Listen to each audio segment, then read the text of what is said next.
Hello everyone, কেমন আছেন সবাই? আশা করি সবাই ভালো আছেন। আলহামদুলিল্লাহ, আল্লাহর রহমতে আমিও অনেক ভালো আছি। আজ আমি আপনাদের দেখাবো বিকেলের একটা সুস্বাদু নাস্তা, আলুর পাকোড়া।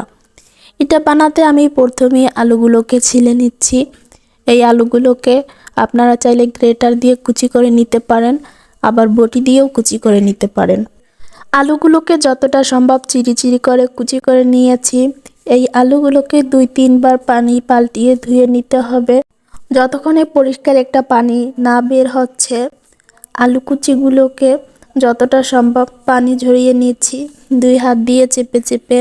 এখন এর ভিতর পরিমাণ মতো লবণ দিয়ে দিব, একটু মরিচের গুঁড়া দিয়ে দিব, হলুদের গুঁড়া দিব, আমি আস্ত জিরা দিয়েছি। আপনারা চাইলে জিরা গুঁড়া দিতে পারেন।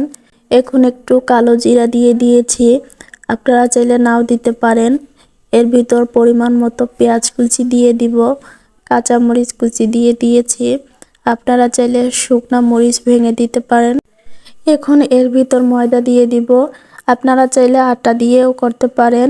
তাহলে একটু কর্নফ্লাওয়ার বা চালের গুঁড়া দিবেন, তাহলে পাকোড়াটা মুচমুচে হবে।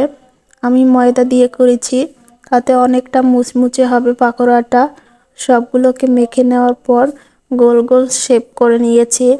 এখন একটা প্যানে কিছুটা তেল দিয়ে দিব। তেলটা গরম হয়ে গেলে আলু পাকোড়াগুলো দিয়ে দিব। অল্প আছে উল্টে পাল্টিয়ে পাকোড়াগুলোকে ভেজে নিব। বাদামি কালার হয়ে গেলে পাকোড়াগুলো তুলে নিব।